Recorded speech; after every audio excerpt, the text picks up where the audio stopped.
It's kind of like a lesbian litmus test. Anytime a girl comes up, were you in the movie? Yeah, uh-huh.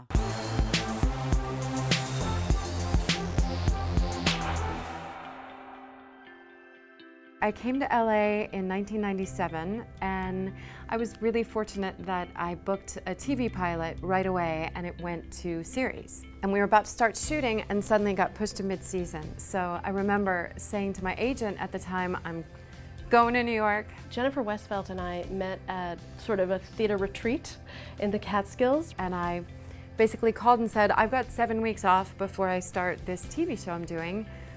Want to take our writing and rent a theater and get some actors and put up a scene night. It just kept growing and growing, and the themes started becoming more and more human and deeper than just comedy. One of my assistants was Jennifer Westfeldt. She made $10 an hour. She worked at my desktop computer, and a few years later she wrote a play called Lipstick, and she asked if I would play her mother. We did the play, we just invited friends and family, it was really fun. And my agent called on Monday and said, 10 studios have called to option your play and turn it into a movie. Like, we'd heard of people doing this. We'll find investors and we'll just raise the money and make the movie. Neither one of us had any experience writing screenplays or really anything. I remember buying Final Draft, like, I don't know, it says like action line, whatever that is. And the first thing that comes to mind is that old little chestnut about writing, which is kill your babies. And it seemed like we had to kill a lot of babies to get this script written. Jennifer and Heather have a very high bar of excellence. We had really, really worked so hard for so long on it, and it just felt like we might never get to make it. We made the decision to buy the rights back to our own work and make it independently and raise all the money ourselves. So this film was not greenlit in the traditional sense. We were pretty naive, and I think that helped us in a lot of ways because we were a little bit fearless, I think. Is this for tongue? I think we should just play it by ear. Just see how it goes. Okay. I had known Eden Wormfeld, who was one of the main producers on it.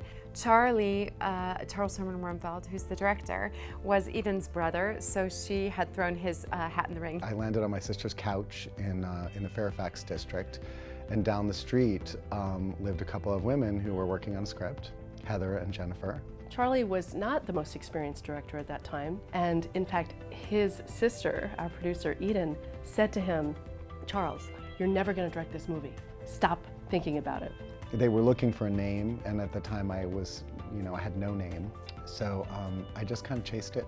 I think they chose Charlie because Charlie was flexible and collaborative, and this was their baby. It took me a very long time to get the job. We probably didn't know how wrong it could go and didn't know how high the stakes were. I think we were all so surprised to just discover who our cast would end up being. Cameron Manheim actually suggested me for the movie. I had auditioned for it. They did not want me at first, and then Cameron kind of came in and said, you're crazy not to cast him. I remember Jen, and I remember the camera, and I remember really kind of trying very hard to impress them. I was the fortunate result of a casting director who had the sense to make me audition for the best friend role when they really wanted to send me out for a 2-line old lady at a wedding. When we arrived at Jackie Hoffman as our Joan, it was largely because she was such an original and she brought such a different color to the film. It went away from stereotypes and kind of created something totally new, I thought. I still think so. It's so radical. I know. God, tell me everything. And I'll never forget when we finally had that first day of shooting, what a miracle it felt like. New York at that time was a very special place. It was the end of the Clinton years, and it was before 9/11, and it was before all the mayhem that followed 9/11. I remember when I was like the first day of filming, and I wanted to like really do a good job, and the first scene we shot was me kissing Heather Jorgensen in the hallway. And so I was like, I'm gonna give this my all, and I'm like, swirling my tongue around in Heather's mouth. My first girl kiss. And you have to give me one scene where I can at least hit a home run, just one. Well, she didn't give me one, she gave me several. Our director, Charles Herman Wormfeld, was wonderful, but we were on a very strict budget. This whole thing was shot like by the skin of our teeth. Like we barely had the money every day. We were stealing our locations. I was doing this big emotional scene. I cut, my producer comes up to me, Eden, and says, "We're leaving. We've been kicked out." We were contracted. We'd signed a contract with the people there, but then they got cold feet, which happens sometimes. I'm walking down Madison Avenue, going into stores and saying, "Could we shoot here tomorrow?" These two women who ran this little store that sold cardigans and sweaters and stuff said, "Sure, for $1,000, come on in." It premiered at the LA Film Festival. We almost didn't make the deadline. We were running out of money. We were running out of time. We almost didn't make our first screening. I was sitting next to my sister and I just remember holding her hand and just thinking like, we did it. You know, biggest debut was at the Toronto Film Festival. We had 2 screenings at Toronto, and one was on September 10th, 2001, and one was on September 12th, 2001. I was doing a series in Toronto when 9/11 hit, and it premiered at Toronto at 9/11.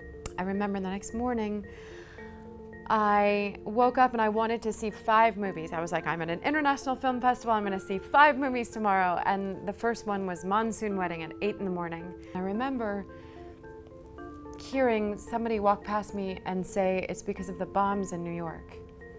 And that was like my first, I just went white. We had used the towers as, I remember Larry Sher and I just thinking how the towers could represent this relationship, these two sort of like iconic New Yorkers. There were at least 12 shots of the skyline.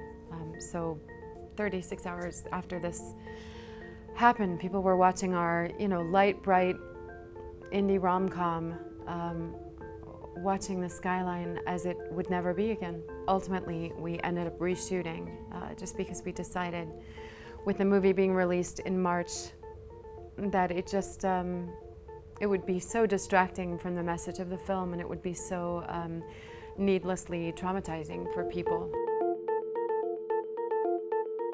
What is the legacy of Kissing Jessica Stein? Well, I hope there is one. The legacy of Kissing Jessica Stein is complex, I believe, because, not everyone loved the way we handled the ending of our movie. I remember when it first came out, some people hated the ending, and they're like, "This movie is a wonderful movie, you just have to turn it off 3 minutes before the end."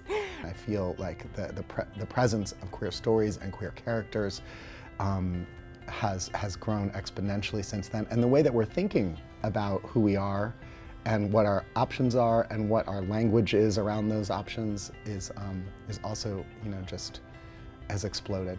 The scene that has stuck with me and that has sort of been the most meaningful is the scene with Tova on the porch.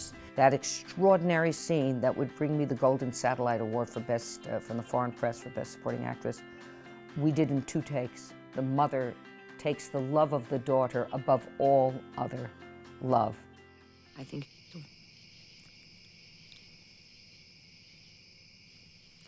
she's a very nice girl.